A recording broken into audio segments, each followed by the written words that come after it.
Bismillahirrahmanirrahim. Assalamualaikum warahmatullahi wabarakatuh.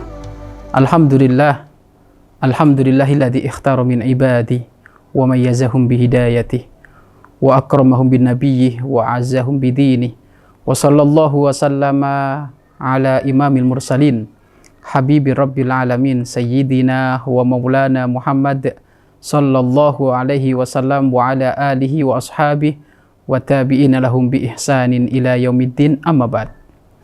Pemirsa yang dimuliakan oleh Allah Subhanahu wa taala, lapang hati, lapang dada, ini adalah kunci kebahagiaan. Dan siapapun rindu kebahagiaan, dan siapapun mencari kebahagiaan, maka biasakan diri kita senantiasa mencari hal-hal yang menjadikan hati kita lapang. Sarhus sadri atau insarhus sadri, hal ini termasuk adalah wilayah hati yang dimiliki oleh para kekasih Allah Subhanahu wa taala. Lapang hati itu gambarannya adalah hal yang terasa berat akan menjadi ringan, bertabur segala permasalahan menjadi tidak ada beban karena hati yang lapang.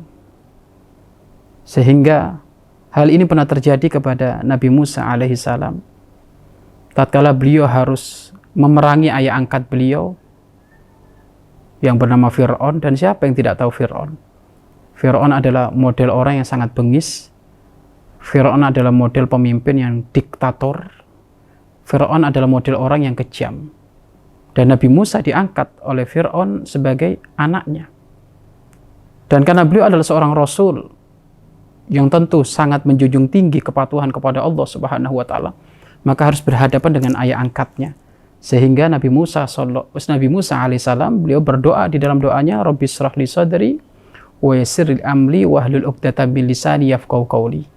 Ya Allah, berikan kepadaku kelapangan hati dan permudah segala urusanku. Sehingga dari sini apa yang terasa berat menurut Nabi Musa menjadi lapang semuanya. Apa yang menjadi sulit bagi Nabi Musa semuanya dipermudah karena panjatan doa Nabi Musa alaihissalam kepada Allah Subhanahu wa taala. Kemudian termasuk lapang hati itu adalah tatkala baginda agung Nabi Muhammad sallallahu alaihi wasallam beliau berdakwah ke kota Taif, dilempari batu, dipukulin. Hingga saat itu Nabi Muhammad tertatih-tatih untuk berdiri karena begitu dahsyat hantaman, pukulan, dan lemparan batu dari orang-orang kafir Taif. Apa yang saat itu dilakukan oleh baginda Nabi Muhammad SAW? Bahkan saat itu para malaikat pun menyaksikan perilaku-perilaku orang kafir Taif, menjadikan para malaikat pun ada kecemburuan kepada Rasulullah. Sehingga saat itu menghantarkan mereka datang kepada Nabi Muhammad menawarkan, apa yang harus saya lakukan wahai Nabi Muhammad? Apakah perlu saya mengadab mereka? Apakah perlu saya menghukum mereka? Tetapi hati yang lapang sang baginda Nabi Muhammad SAW, beliau ternyata menjawab dengan sebuah doa yang sangat indah. Allahumma hdi qaumi fa innahum la ya'lamun. Ya Allah, berikan hidayah kepada kaumku, mereka melakukan itu karena tidak tahu. Inilah lapang dada. Inilah lapang hati. Lapang hati itu adalah para sahabat yang saling mengutamakan di saat mereka dalam wilayah peperangan. Ada di antara mereka yang begitu sakit karena banyaknya hempasan pedang yang menusuk di tubuh mereka para sahabat. Sehingga ada di antara mereka yang kehausan. Maka ada satu sahabat perempuan yang dia bertugas untuk memberi minuman kepada para sahabat yang kehausan. Sehingga teriak-teriaklah sahabat yang ada di ujung sana, haus-haus. Maka sahabat perempuan ini menyelesaikan tugasnya untuk memberi minum ke sahabat yang haus tersebut. Namun belum diminumkan ke mulut sahabat yang berkata haus, ternyata ada sahabat lagi berkata haus-haus. Maka sahabat tersebut yang tadi minta terlebih dahulu berkata, dahulukanlah temanku. Maka datanglah kepada sahabat yang minta kedua. Maka hampir diminumkan kepada sahabat yang kedua. Tak taunya sahabat yang paling ujung pun minta. Sehingga beliau-beliau saling mengutamakan, utamakan dia, utamakan mereka. Karena mereka mungkin lebih haus daripada aku. Inilah lapang hati. Dan sungguh, jika kehidupan manusia di muka bumi ini adalah bergaya dengan lapang hati seperti ini, maka mereka akan menemukan kebahagiaan yang sesungguhnya sebelum kebahagiaan yang ditawarkan oleh Allah nanti di surganya. Maka dari sini kita harus banyak mendengar cerita-cerita dari orang-orang soleh yang begitu lapang. Siti Fatimah Zahra dengan Sayyidina Ali karramallahu wajhah dengan putra Hasan dan Husain. Beliau rela saat itu 3 hari tidak berbuka apapun kecuali hanya air. Padahal sudah disiapkan kurmanya, akan tetapi menjelang berbuka senantiasa diketok pintunya oleh si fakir, oleh si miskin, sehingga mereka semuanya sepakat untuk memberikan kurmanya kepada fakir miskin yang kelaparan daripada ia harus makan untuk buka dia. Inilah lapang hati, inilah lapang dada. Mereka adalah suri tauladan kemuliaan di dalam kehidupan kita. Maka ayo kita harus lapang hati. Lapang hati, jangan merasa mudah tersinggung, jangan pernah merasa mudah terhempit, jangan pernah merasa hidupmu adalah sendiri. Hidupmu dengan Allah, hidupmu dengan baginda Nabi Muhammad SAW, maka kelapangan hati itu penting. Apalagi seorang ustadz, seorang ulama, seorang kiai, seorang public figure, mereka adalah orang yang senantiasa harus mengutamakan kelapangan hati. Lapang hati nggak mudah dendam, lapang hati tidak mudah emosi, lapang hati tidak mudah menampakkan sikap frontal, akan tapi lapang hati adalah senantiasa menampakkan sikap yang penuh kedamaian, sejuk, sehingga sering banyak mengalah. Maka untuk menghadirkan sifat lapang hati itu bagaimana? Setidaknya 5 hal yang perlu dihadirkan.